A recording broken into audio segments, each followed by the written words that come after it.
Eu queria esclarecer umas dúvidas minhas. Eu queria perguntar ao Dr. Parodi se, como a técnica ele emprega produz uma opção total, né, do fluxo, quando o outro lado tem problemas, o que isso interfere na indicação dele para usar esse método? Se há alguma lesão grave do outro lado.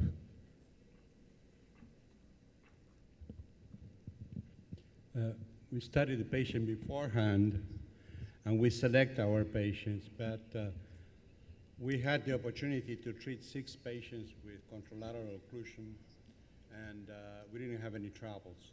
The reason is that the procedure is very short. We have everything ready, and even at the tip of the guiding catheter. So the flow reversal, sometimes we do a flow reversal 30 seconds. If you do primary stenting and balloon, all you have to do is to have the stent at the tip of the guiding catheter, and then you produce flow reversal, you deploy the stent in a few seconds, and then you go with the balloon, and that's it. So it's going to be less than 1 minute. So we were able to, we did have intolerance in 2.8% of the cases in the trial, but we were able to complete all the cases without interrupting the procedure. So initially we thought that flow reversal was worse than occluding the artery, but we learned that that's not the case. We open collaterals inducing flow reversal, and in 2 cases we did have an increase in flow in the middle cerebral artery instead of a flow reversal in the middle cerebral artery. And Dr. Enrique Criado did a study of oxygen consumption by the brain, and he found that with flow reversal, there is less consumption than using occlusion. So while we were concerned at the beginning, we are no longer concerned because we learned that we can do the case without interrupting it, even if we have intolerance.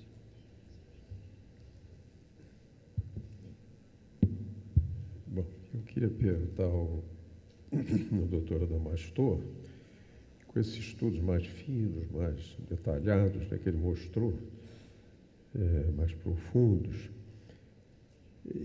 eu gostaria que ele dissesse o que isso muda, que ele desse esclarecesse aos cirurgiões vasculares de que forma isso muda a maneira do cirurgião encarar a cirurgia de carótida. No momento, acho que não muda nada. O problema é que a gente não sabe. A gente não sabe selecionar dentro daquele... Nós sabemos que a estenose de carótida se associa ao maior risco de AVC. Hoje nós sabemos que não é apenas microembolização, também tem uma influência do fluxo. Então, o que nós sabemos é que os pacientes sintomáticos, no grupo de pacientes sintomáticos, são aqueles que apresentam a menor reserva cerebral. Mas existe, dentro dos pacientes assintomáticos de estenose crítica, um subgrupo que ainda não está bem definido, que se associa ao maior risco de AVC e ao maior risco de perda cognitiva. Então, na verdade, é para saber melhor, e isso nós não sabemos ainda, porque nós temos apenas um estudo com desenho adequado e com um número relativamente pequeno de pacientes, e essa é a razão de se propor um estudo multicêntrico, é determinar qual é o comportamento do paciente do ponto de vista cognitivo antes e depois da cirurgia. Até o momento a gente conta como piada, porque um paciente, a gente em conversas informais, assim, olha, eu tenho um paciente meu que tinha um comportamento agressivo com a família, fez maus negócios, e depois da endarterectomia da carótida, ele disse que o raciocínio melhorou, que a memória melhorou, e ele voltou ao comportamento normal. Mas isso era contado como piada, era anedótico. E, na verdade, nós sabemos hoje que existe realmente um subgrupo de pacientes, que é mais comum dentre os pacientes sintomáticos, que vão apresentar melhora cognitiva. E que todos aqueles estudos na literatura que faziam avaliação da cognição imediatamente depois da cirurgia da carótida não tem valor. Porque há uma perda cognitiva e que se recupera aos 100 dias e fica melhor do que antes da cirurgia. Então, todas aquelas avaliações da literatura, nós temos que partir do zero. Nós temos que estudar a cognição em relação à revascularização cerebral a partir do zero, porque nós não sabemos exatamente. Obrigado. Eu vou passar a palavra ao doutor Zé Luiz. Ao mesmo tempo, eu vou dar uma péssima notícia a ele, é que tem 5 minutos para acabar a mesa. Tudo isso. Muito bom, 5 minutos. É uma coisa extraordinária. Eu queria fazer uma primeira pergunta ao Dr. Coselli e ao Dr. Fábio, aproveitar para estender aos dois, se dentro dos venenos que foram apresentados aqui, se eles consideram que no futuro ou no presente a gente pode começar a considerar o veneno do multilayer stent em lesões do arco aórtico, em tóraco-abdominais e em substituição de branching, ou técnicas híbridas, enfim. Se eles acham que isso é um veneno possível ou não.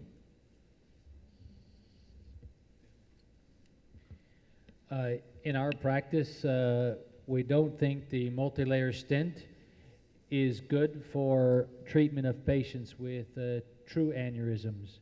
Saccular aneurysms or popliteal aneurysms that may not have the same rupture risk, or a flow aneurysm like you see in the brain, it may have an application, but not for thoracoabdominal arch aneurysms. I think it has no role currently in our practice.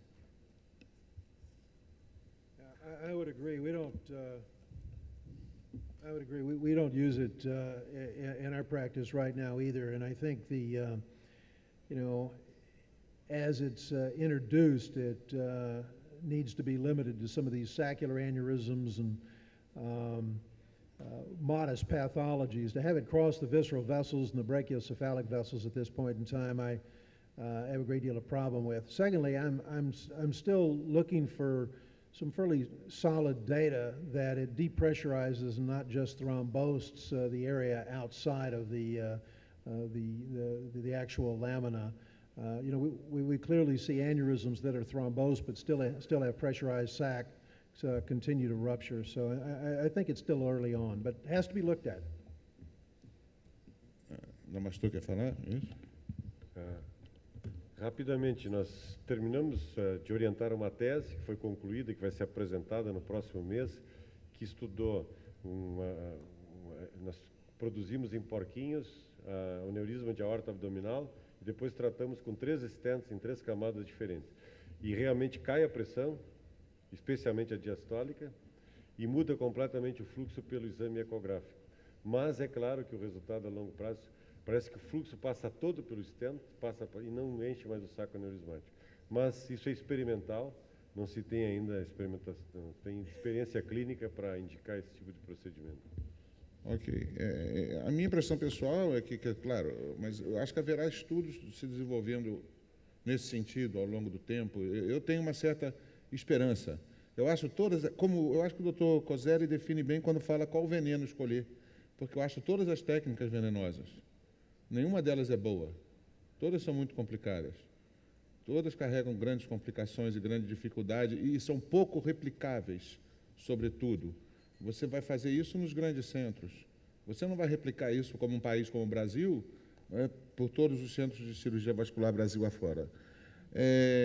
Eu queria fazer uma última pergunta aqui ao Luiz Henrique, parabenizá-lo pela sua apresentação. Fiquei estonteado com o número de casos. 12 anos, 329, né? Angioplastias.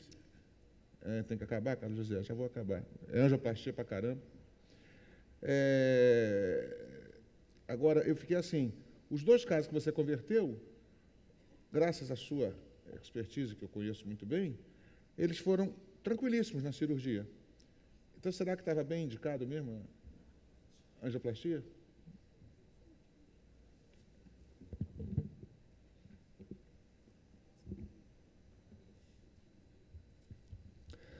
O segundo caso não era um bom caso nem para cirurgia convencional e nem para angioplastia, a meu ver.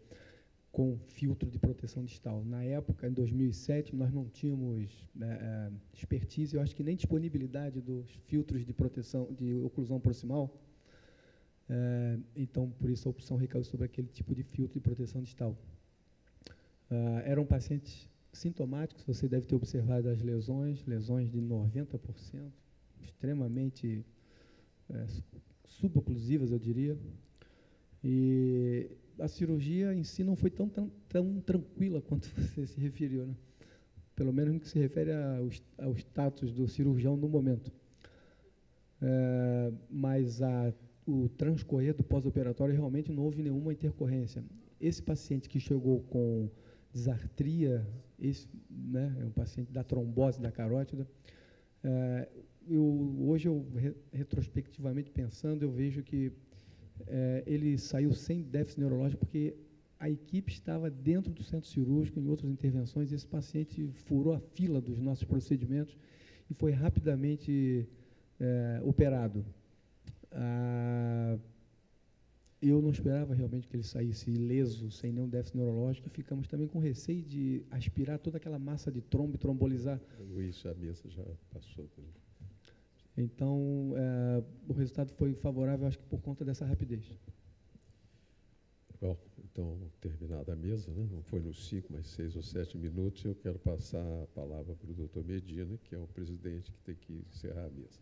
Tenho certeza que, pelas brilhantes apresentações e dos moderadores, a mesa atingiu o objetivo dos nossos organizadores. Está encerrada a sessão.